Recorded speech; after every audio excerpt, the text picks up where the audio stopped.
Hello भाई, कैसे हो आप सब। आपका स्वागत है हमारे टेक आदि चैनल पर। और आज मैं आपको बताने वाला हूँ यूरोप में राष्ट्रवाद का उदय, जिसका मोस्ट क्वेश्चन बताऊंगा भाई इतिहास के। जो 17 मार्च को जो आपको 10th क्लास का जो पेपर दिखेगा वो थोड़े थोड़े पर्सन इससे मिलेंगे, तो ये मोस्ट पर्सन बताने वाला हूँ आपको। तो देखो भाई, मैं आपको मोस्ट क्वेश्चन बताता हूँ। अब उससे पहले वीडियो को लाइक शेयर सब्सक्राइब करिएगा। तो देखो, पहले है हमारे, ज़्यादा आपका टाइम ख़राब नहीं करूँगा, आपका टाइम अमूल्य है, तो मैं आपको बता रहा हूँ फ्रांस की क्रांति कब हुई। आपको पता होगा फ्रांस की क्रांति 1789 को हुई थी। फ्रांस की क्रांति हुई थी 1789 को। फिर है हमारे नेपोलियन की संहिता का निर्माण कब हुआ। नेपोलियन की संहिता का निर्माण हुआ था 1804 में। कब हुआ था? 1804 में हुआ था। हाँ, तो अगला क्वेश्चन पर बढ़ते हैं। यंग इटली की स्थापना किसने की? यंग इटली की स्थापना है वो करी थी जूसेप मैथ्सिनी ने। जूसेप मैथ्सिनी, बा आंसर आपका करेक्ट होगा। अब अगला है हमारा, वियना संधि कब हुई? जो आपको पता होगा, वियना संधि हमारी हुई थी 1815 को। और फिर है, फ्रांस के प्रथम पहला शासक कौन था? पहला शासक कौन था? तो हम लिखेंगे यहाँ मेटरनिक। कौन था? मेटरनिक था।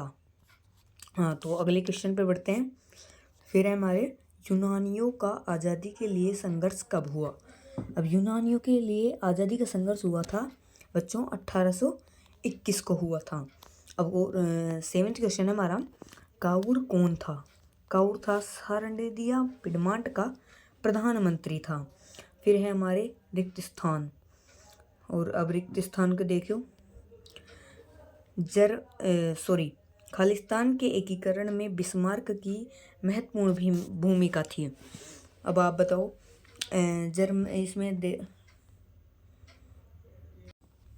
इसमें थी जर्मनी की। किसकी? जर्मनी की थी इसमें, जर्मनी की। ओके। अब है हमारे नेक्स्ट क्वेश्चन, क्रांति के बाद स्टेट जनरल का नाम बदलकर क्या किया? यह है अति लघुतात्मक प्रश्न। तो इसका नाम कर दिया गया नेशनल असेंबली कर दी गई इसका नाम। फिर दूसरा क्वेश्चन हमारा, फ्रांसीसी लोगों का अंतिम राजा कौन था? अब फ्रांसीसी लोगों का अंतिम राजा हमारा लुई फिलिप था। कौन था? लुई फिलिप था। फिर हमारे, फ्रैंकफर्ट संसद का आयोजन कहाँ पर हुआ? फ्रैंकफर्ट संसद का आयोजन हमारे एक मेन शहर में 1848 में हुआ। ओके।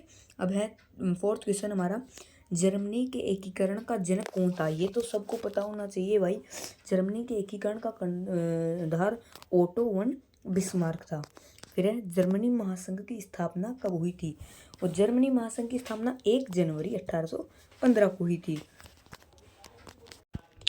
अब है, इटली के एकीकरण का जनक कौन है?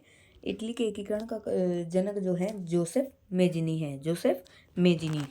जब फ्रांस जीतता है तो बाकी यूरोप को सर्दी जुकाम हो जाता है। ये शब्द किसने कहा है? मतलब ये शब्द कहा है मेटरनिक ने। चांसलर ड्यूक मेटरनिक ने कहा था ये। United kingdom of great Britain का गठन कब हुआ? ये हुआ 1707 में। मोस्ट क्वेश्चन है ब्रदर, तो देख लो।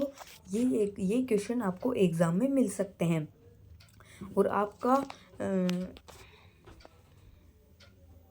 काटो ना। फिर है हमारे, वियना सम्मेलन की अध्यक्षता किसने की थी? जो वियना सम्मेलन की अध्यक्षता है वो हमारे मेटरनिक ने की थी। ओके, वो हमारे मेटरनिक ने की थी। और इसमें फिर अगला क्वेश्चन, वर्सराय शहर कौन से देश में स्थित है? वर्सराय शहर फ्रांस में स्थित है। फ्रांस में स्थित है ये वर्सराय। फिर है, इटली अपने एकीकरण से पूर्व कितने राज्यों में विभाजित है? तो इटली अपने एकीकरण से पूर्व 7 राज्यों में विभाजित है। कितने में? 7 राज्यों में विभाजित है। हाँ, तो अगला क्वेश्चन है हमारा, टूटी हुई बेड़ियां किसका प्रतीक है?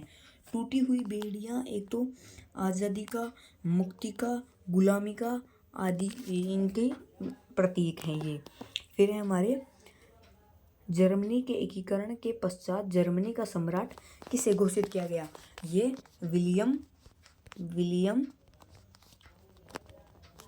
विलियम प्रथम को किया गया, विलियम प्रथम को। ओके, तो अब हमारा नेक्स्ट क्वेश्चन है हमारा, बाल्कन क्षेत्र में कौन कौन से क्षेत्र शामिल हैं। एक तो बाल्कन क्षेत्र में Bulgaria, Albania, Kosovo, Serbia, Greece आदि देश शामिल हैं। फिर है हमारे कुस्तुनतिया की संधि कब हुई। कुस्तुनतिया की संधि 1832 में, एक मिनट, ये हमारे 1832 में हुई थी। फिर है जर्मन राष्ट्र का रूपक कौन थी। तो जर्मन राष्ट्र का रूपक थी हमारे जर्मेनिया, जिसे जर्मन राष्ट्र में चित्रित किया गया था। फिर है इटली के क्रांतिकारियों के गुप्त संगठन का नाम क्या था। इटली के गुप्त क्रांतिकारियों के संगठन का नाम क्या था। तो ब्रदर इनका नाम था कार्बोनेरी, इनका नाम था कार्बोनेरी, जिसे मैसेनी का बनाया था कार्बोनेरी। यंग इटली और यंग यूरोप गलत है। और फिर है हमारा 18वां क्वेश्चन, उगते हुए सूर्य की किरणें किसका प्रतीक हैं। ये एक नए युग के सूत्रपात का है। और ये आप देख लीजिए, ये प्रश्न है, ये आपको बड़े बड़े हैं, आप कहीं भी जाकर इन्हें देख सकते हैं क्योंकि किताब में मिल जाएंगी ये। उदारवाद से क्या अभिप्राय है, जनमत संग्रह से क्या आशय हैं, स्टेट जनरल का चुनाव कौन से नागरिकों के द्वारा किया जाता था, जेकोबिन क्लबों की स्थापना किसने की थी, 1804 की नागरिक संहिता से आप क्या समझते हैं, ब्रिटेन के राष्ट्रीय गान का नाम लिखिए, फ्रांसीसी सैनिकों की पोशाक कौन सी थी, कल्पना दर से क्या तात्पर्य है, इटली के एकीकरण में योगदान देने वाले किन्हीं 4 व्यक्तियों के नाम, यह आपको पता होगा। और फ्रांस में और फिर है लघुतात्मक प्रश्न सेकंड, ये थोड़े बड़े आते हैं। ये हैं रूढ़िवादी से आप क्या समझते हैं, 1815 की वियना संधि के बारे में आप क्या जानते हैं, क्या समझते हैं। फिर हमारे फ्रांस में नेपोलियन द्वारा प्रारंभ की गई नागरिक संहिता 1804 की किन्हीं 4 विशेषताओं का वर्णन कीजिए। फिर गैरीबाल्डी पर एक संक्षिप्त टिप्पणी।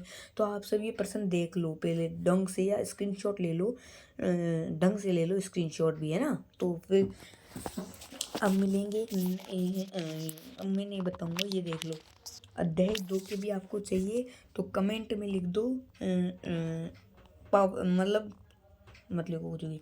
इस वीडियो को लाइक शेयर सब्सक्राइब तो करना ही करना है, भूलना मत। मैंने आपको इतने मोस्ट क्वेश्चन बताए और ये एग्जाम में आ सकते हैं, नहीं आएंगे 100%। तो थैंक यू देखने के लिए।